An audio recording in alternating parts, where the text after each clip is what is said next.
Number एक ये है कि इमरान खान साहब की मुलाकातों के हवाले से जितने भी केसेस हैं उन सबको इकट्ठा करके, क्योंकि वो उनकी फैमिली ने भी केसेस किए हुए हैं और उनकी पार्टी के दीगर लीडर्स हैं उन्होंने भी केसेस किए हुए हैं। अभी सुहेल अफरीदी नए वज़ीर आला बने, उन्होंने भी केस कर दिया है। ये सारे केसेस इकट्ठे करके अब इस्लामाबाद हाई कोर्ट में एक लार्जर बेंच बना दिया गया। ये केस अब लगेगा 23 तारीख को। जवाब तलब कर लिया अदालत ने कि ले और ये सारे जवाब अपना अपना, सुप्रिटेंडेंट जेल को भी बाकी सबको भी कहा कि ये अपना जवाब ला के जमा करवाएं, बताएं आप क्यों नहीं इमरान खान की मुलाकातें करवा रहे हैं, रीज़न क्या है। तो इसमें जनाब जो बेंच बना उसमें सरफराज डोगर साहब, once again chief justice Islamabad high court, जो इमरान खान के लिए और पाकिस्तान तहरीक इंसाफ के लिए सबसे मुतनाज़ जज हैं, वो इमरान खान से रिलेटेड हर केस में ख़ुद अपने आप को शामिल रखना चाहते हैं। और ये वैसे उनको लाने की शराइत में से भी मुझे एक लगती है कि इमरान खान से रिलेटेड चीज़ों को दबाना है या कंट्रोल करना है तो जस्टिस सरफराज डोगर को अपना किरदार अदा करना पड़ेगा, और वो कर भी रहे हैं। दूसरे अरबाब मोहम्मद ताहिर साहब हैं, तीसरे आज़म खान साहब हैं।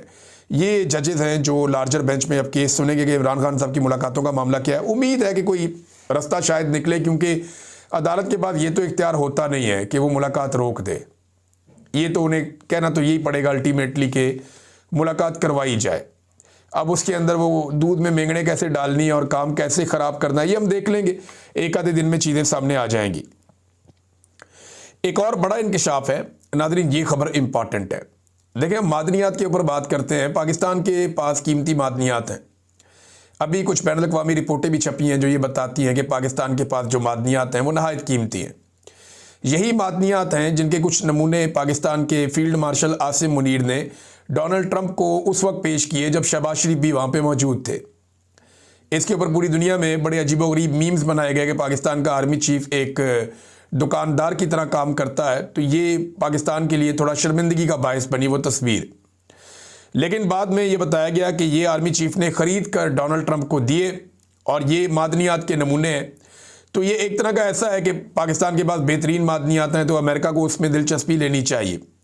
अब इन मादनियात के अंदर अमेरिका समेत दुनिया के कई बड़े जो स्टेक होल्डर्स हैं उनको दिलचस्पी है। चाइना को बड़ी दिलचस्पी है, उसने पाकिस्तान में बहुत पैसे लगाए और जब वो पैसे लगा रहे थे, लेकिन जब भी कोई आपको कर्जा देता है तो वो ये देखता है कि मैं इसको कर्जा तो दे रहा हूँ, क्या ये वापस कर सकता है। जब आपको ये पता चलता है कि ये वापस नहीं कर सकता तो फिर आप देखते हैं कि इसकी प्रॉपर्टी कितनी है, इसके बाद गाड़ी कौन सी है, घर कौन सा है, ज़मीन कौन सी है, बाग लगा हुआ है।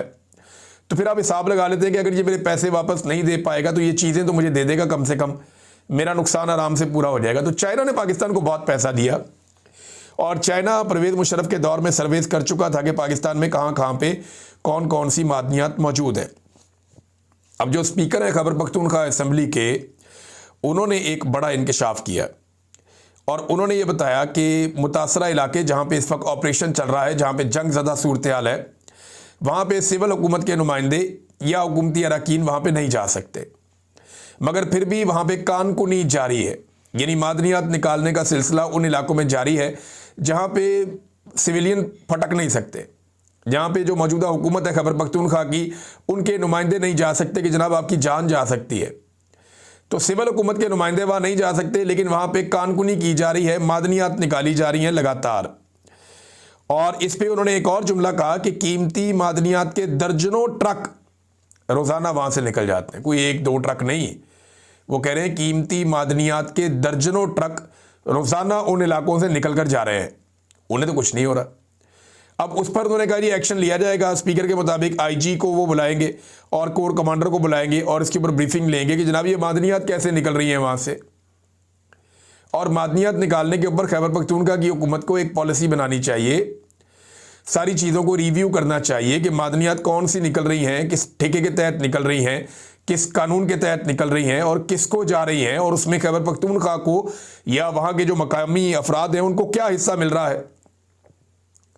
कुछ अर्सा पहले DGISPR का एक स्टेटमेंट बड़ा मुतनाज़ हो गया था जिसमें उन्होंने फरमाया था कि ये मादनियात कहते हैं हमारी हैं, तो क्या ये अपने जहेज़ में लेकर आए थे, यानी इनकी माओं के जहेज़ों में तो नहीं आई। ये इस तरह से बात की थी।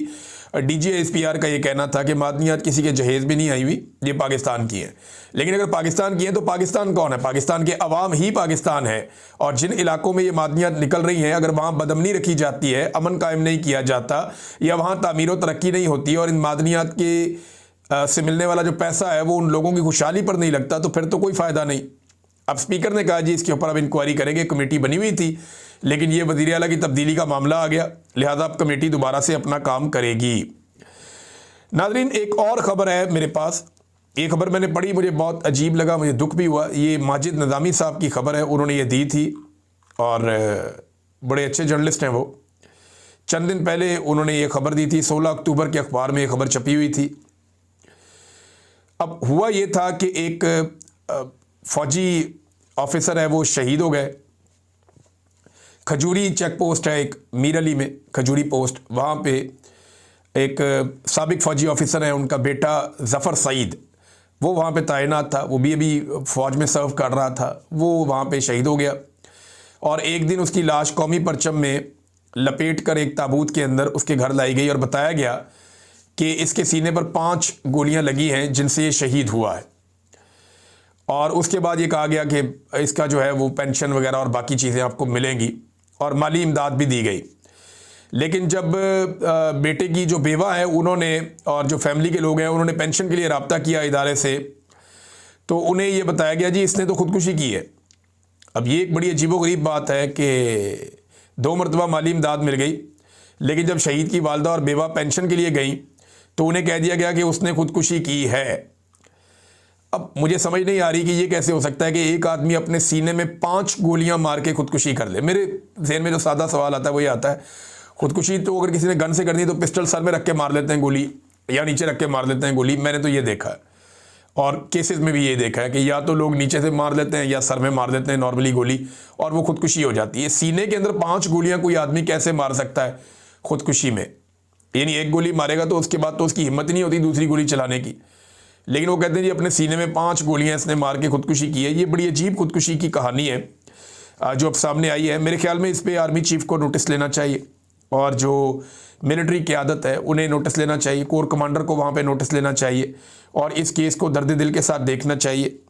अगर तो ये नौजवान शहीद हुआ है तो वो हक़ाइक़ सामने रखे जाएँ, और अगर कोई और वाक़या है तो फिर पूरी बात बताई जाए कि गोली कहाँ लगी और क्या हुआ। इस तरह की चीज़ों से कि पहले आप कौमी परचम में लपेट कर ले आएँ और इमदाद भी करें और वहाँ पे अफसोस भी करें और शहीद का दर्जा दें और बाद में आप कहें ये ख़ुदकुशी थी, तो इससे बददिली पैदा होती है ना सिर्फ नौजवानों में बल्कि उनकी फैमिलीज़ के अंदर भी। लिहाजा इस मामले को दर्द दिल के साथ देखा जाना चाहिए, ये अफसोसनाक है। नाज़रीन, जो बुलेट प्रूफ गाड़ियाँ खैबर पख्तूनख्वा की हुकूमत ने वापस की, उन्होंने कहा ये ठीक नहीं है, पुरानी गाड़ियाँ आपने हमें दे दी है UN की, वो गाड़ियाँ बलूचिस्तान ने कहा जी हमें दे दें। अब खैबर पख्तूनख्वा के वज़ीर आला ने वापस कर दी। सुहेल अफरीदी ने रेस्क्यू करने के लिए मैदान में आ गए। बुगटी साहब, सरफराज बुगटी, उन्होंने कहा जी हमें दे दें, तो अब उन्हें दी जा रही है बलूचिस्तान को वही बुलेट प्रूफ गाड़ियाँ। देखिए, सुहेल अफरीदी ने पुलिस की रिपोर्ट के ऊपर मुबैना तौर पे ये कहा कि ये गाड़ियाँ काम की नहीं है तो हम गाड़ियाँ वापस कर रहे हैं। लेकिन मेरी ज़ाती राय में सुहेल अफरीदी को इनकी टेक्निकल सिचुएशन गाड़ियों की और इनकी वीडियोज़ और इनके जो प्रॉब्लम्स हैं वो सामने रखने चाहिए थे और मीडिया को हक़ाइक़ बताने चाहिए थे कि जनाब ये गाड़ियाँ इन वजूहात की बिना पर वापस की गई हैं। अब जब जब ये गाड़ी चलेगी तब तक प्रोपेगेंडा किया जाएगा, देखिए जी गाड़ी चल रही है, चाहे जितने मर्जी इसके ऊपर पैसे लगते रहें। फिर दूसरा ये है कि अगर खैबर पख्तूनख्वा में पुलिस वालों के साथ कोई भी इंसिडेंट होता है तो बाद में ये कहा जाएगा कि अगर सुहेल अफरीदी गाड़ियाँ वापस ना करता बुलेट प्रूफ वाली तो ये इंसिडेंट ना होता। तो फौरी तौर पे बुलेट प्रूफ गाड़ियों का बंदोबस्त करना सूबाई हुकूमत की जिम्मेदारी है, फेडरल हुकूमत को भी इसमें अपना हिस्सा डालना चाहिए। लेकिन सुहेल अफरीदी साहब इस काम को बेहतर तरीके से कर सकते थे, जो एक अजीब तरीके से हुआ, और उसके ऊपर उनको वजाहत देनी चाहिए।